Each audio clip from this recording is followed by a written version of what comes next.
Voilà, alors contrairement à ce que je vous ai dit dans la vidéo précédente, on va pas utiliser Xnormal parce que Xnormal c'était une façon de travailler différente. On va travailler avec Substance Painter. Substance Painter, quand on est étudiant, on peut avoir une licence gratuitement pendant 1 an et ensuite, une fois qu'on passe vraiment à de la production, à ce moment-là, je vous conseille vivement d'acheter les programmes, que ce soit 3D Studio Max qui pareil est une version étudiante, Substance Painter qui a une version étudiante, je vous conseille vivement de passer à des vraies versions professionnelles qui vont vous permettre qui vont vous permettre de travailler, de produire vos propres jeux, faire vos propres réalisations. Donc moi, mes vidéos, c'est de l'apprentissage, et une fois qu'on a fini l'apprentissage et qu'on passe en production, à ce moment-là, acheter les programmes, c'est pas non plus ultra coûteux en sachant tout ce que ça peut nous rapporter derrière avec le modèle économique. Alors, donc on va travailler avec Substance Painter. Mais pour ça, il faut encore préparer un tout petit peu notre modèle derrière. Donc, on a notre modèle ici. Donc, on a nos 2 boîtes que l'on a créées juste avant, avec une petite boîte, comme ceci, je vais vous l'isoler, et une boîte avec plus de définition, celle-ci, et ses petites couleurs, avec ces différences de métal et de teinte. Alors, sur l'autre boîte, celle-ci, on va devoir déplier les textures. Donc ça veut dire prendre toutes les faces et les mettre sur une espèce de grande texture. Alors pour faire ceci, on va aller assez simple, parce que le modèle, il est vraiment ultra simple. Et puis au niveau optimisation, vous verrez, le programme fonctionne super bien. On va venir ici dans la modifier liste et on va aller chercher Unwarp UVW. Dans cet Unwarp UVW, on va faire Open UV Editor. Et à l'intérieur, vous avez un modèle pas tout à fait comme ceci. Normalement, tout est assez regroupé l'un sur l'autre. Alors, je vais vous inviter à... Donc là, ce sont toutes les faces. Donc voilà, il y a une face là, il y a une face ici, une face là, une autre face ici, moi qui est aplati complètement, donc rien à voir. À partir du moment où on n'a que 1 pixel pour dire de venir placer notre texture, c'est mort. Donc voilà, ici, je vais sélectionner l'ensemble des éléments. Et ce que je vais demander au programme, c'est de me les aplatir et de me les mettre à l'intérieur de cette petite case pour la texture. Mapping, flatten mapping, tout simplement aplatir, tous les 45 degrés, ok. Et donc voilà, je me retrouve avec ceci. Ce sont donc toutes les faces dépliées et placées sur mon élément. Donc là, si j'exporte... donc si même je peux faire un print screen avec mon clavier, je récupère ça dans un programme de retouche photo ou de peinture, je viens faire un petit trait de peinture, et le trait de peinture va venir s'afficher ici si je place ma texture directement sur mon objet. Alors une fois que c'est fait, je quitte, je fais un clic droit, collapse to, yes. Donc là j'ai bien ce modèle là déplié. Le grand modèle, ne le faites pas, je vous le conseille, ne le faites pas du tout. Parce que déjà vous allez passer beaucoup de temps pour rien. Alors, une fois qu'on a ce modèle-ci, on va faire File, Export, Export Selected, et je vais le mettre dans un petit dossier avec comme nom Box Low-Def. Je sauvegarde. Là, est-ce que vous voulez le remplacer? Ça, normalement, vous ne l'avez pas. Donc, c'est en FBX que je l'exporte, et je coche ici Smoothing Group. On fait OK. Hop, je quitte le mode isolation et je prends la grosse boîte avec ces couleurs un peu bizarres. File, Export, Export Selected, Box Haute Définition, Yes. Important ici, le Smoothing Group, on le garde coché, on fait OK. Ensuite, une fois qu'on a fait ça, il suffit de revenir sur Substance Painter. Alors, sur Substance Painter, on va devoir faire un nouveau document. Et comme on va travailler avec l'Unreal Engine, je vous invite à venir. Donc vous avez tout un tas de programmes et de façons de calculer les textures, la façon dont les matières vont être fabriquées.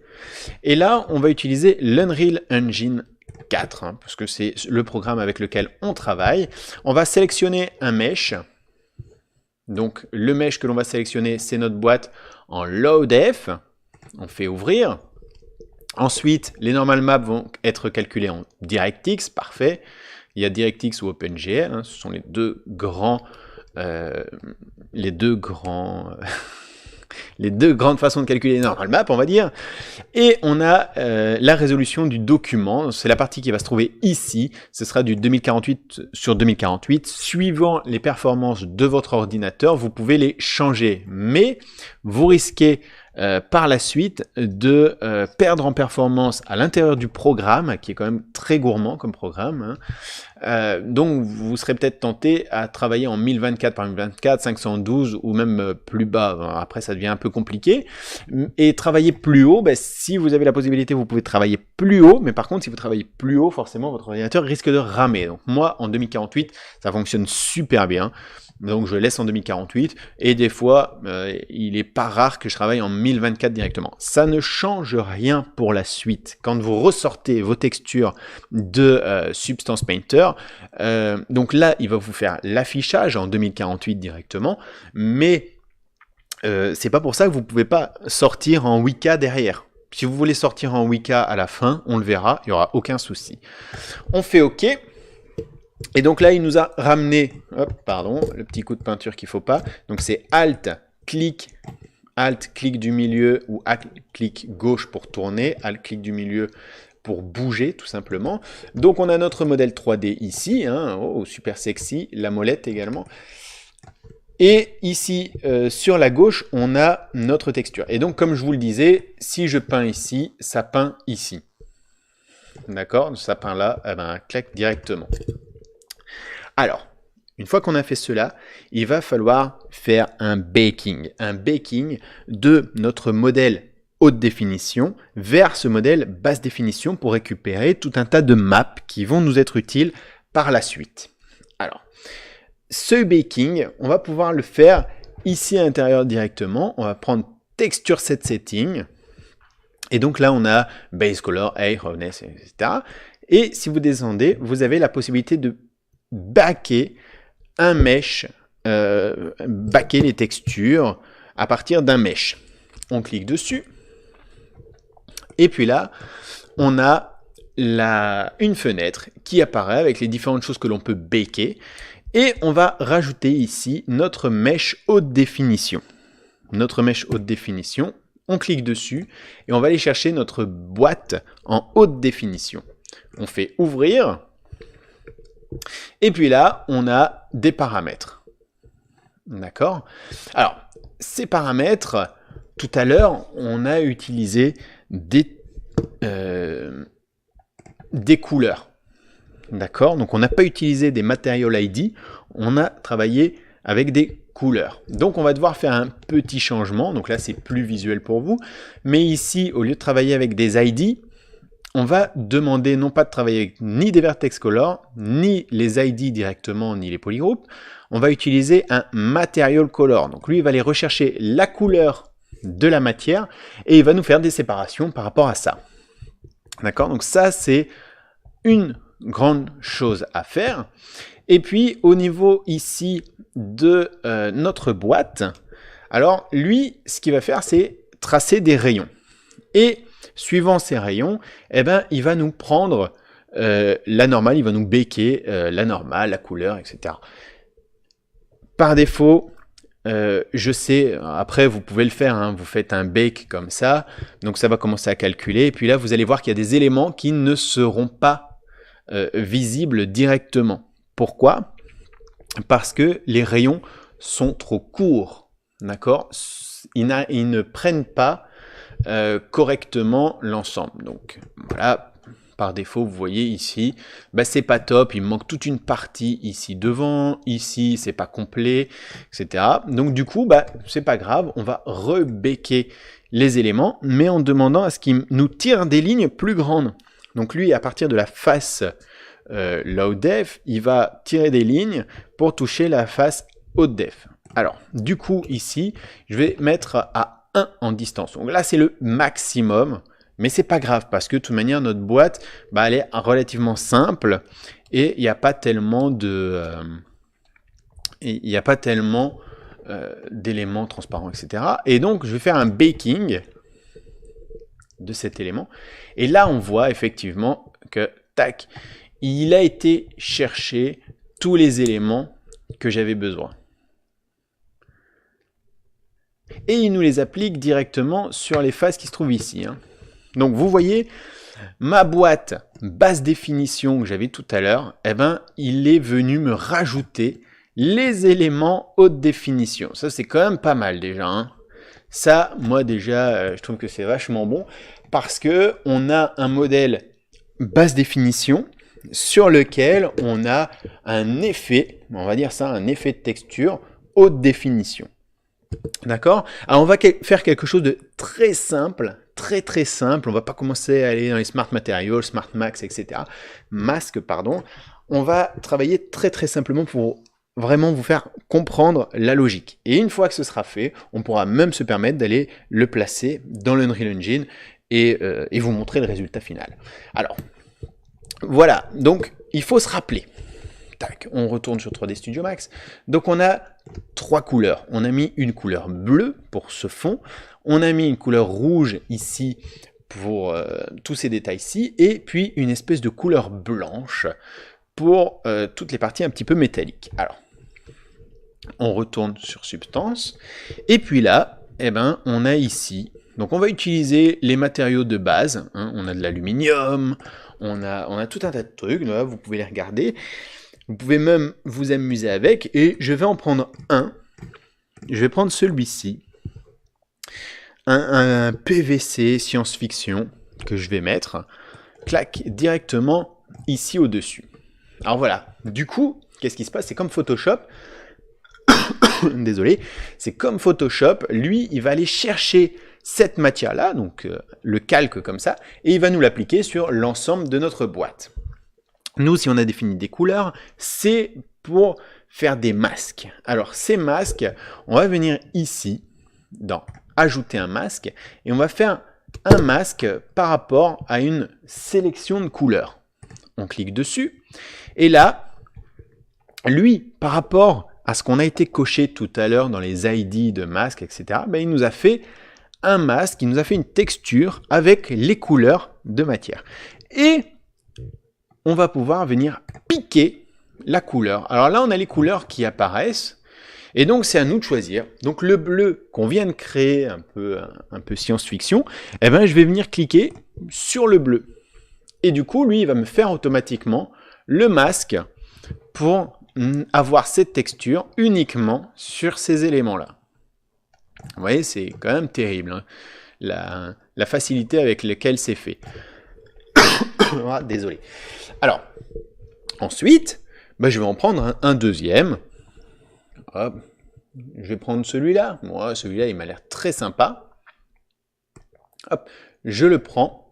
Je vais le glisser au-dessus. Donc là, lui, qu'est-ce qu'il va faire? Il va me le mettre sur l'ensemble de mon modèle. Et puis là, idem, je vais revenir couleur sélection, piquer, et je vais venir piquer cette partie-ci. Donc du coup, lui, il va me mettre cette texture-là uniquement sur cet élément-ci. Et ensuite, je vais aller chercher titanium, aluminium. Allez, un petit aluminium. Clac. Donc ça me donne ceci. Et cet aluminium, je vais le mettre uniquement sur les parties blanches. Alors pour cela, hop, je vais ajouter un masque.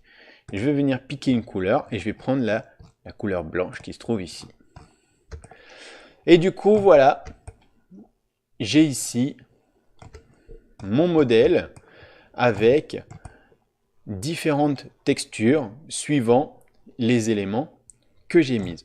Alors par exemple, voilà, j'ai envie de changer un peu la façon dont ça brille, la couleur, etc. Tout cela est possible. Vous avez à chaque fois un élément et un masque, comme dans Photoshop. Et donc, si je clique sur cet élément-ci, j'ai à chaque fois la possibilité de travailler sur la couleur, la hauteur, la height, le roughness et le métallique. Et donc, on a tout un tas de paramètres que l'on va pouvoir, avec lesquels nous allons pouvoir jouer. Comme ici, la base color, si j'ai envie que ma boîte, Voilà, je lui demandais un vert un peu plus flashy. Tac. Et ben, je peux jouer avec pour avoir une espèce de boîte verte un peu flashy. D'accord? Pareil ici, on peut changer la couleur du métal suivant nos envies. D'accord? Et donc, comme ça, vous allez pouvoir jouer pour customiser votre boîte et essayer d'avoir une boîte vraiment à votre goût. Alors, voilà, j'ai terminé ma boîte. Voilà, j'ai considéré que je suis content de ce qu'elle rend. C'est exactement ce que je voulais. Eh bien, il n'y a plus qu'à enregistrer les matières. Donc, on a notre modèle low poly. Donc, là, pour l'instant, c'est vraiment affiché sur notre modèle low poly. On a notre modèle high poly qui est directement backé dessus. Mais je vais venir ici dans File et je vais exporter tout simplement les textures. Les textures, je vais les exporter pour l'Unreal Engine. Et là, hop, je vais ouvrir le texture set. Et ben lui, il va me faire un base color. Occlusion roughness métallique, il va nous optimiser la texture de façon à ce qu'on ait l'occlusion, le roughness et le métallique en une seule et même texture. On va avoir également la normale et une émissive. L'émissive, ça, on n'en a pas besoin parce que ça n'émet pas de couleur. Et puis là, derrière, on peut choisir. Donc, soit on prend le document size qui est 2048 par 2048, c'est exactement la vue que l'on a là. On a du 4K et puis on a même en expérimental du 8K. Si vous désirez. Alors le 8K, je vous avoue que c'est un petit peu abusé pour l'Unreal Engine. Déjà même le 2048 par 2048, c'est abusé. Mais voilà, pourquoi pas. Alors ici, il faut ressortir du programme. Donc vers quel fichier? Hop, je vais aller directement dans Box. Je vais sélectionner le dossier. Il va me sortir ça en PNG, mais on pourrait le sortir dans tout un tas d'autres... fichiers, format de fichiers, et il va nous sortir ça en 8 bits. Pourquoi pas? Et une fois qu'on est content, il suffit d'exporter nos textures. Et lui, eh ben, il va nous créer, tac, il va nous créer nos PNG directement exploitables pour l'Unreal Engine. Dans la vidéo d'après, on terminera tout simplement en mettant notre boîte directement sur l'Unreal Engine.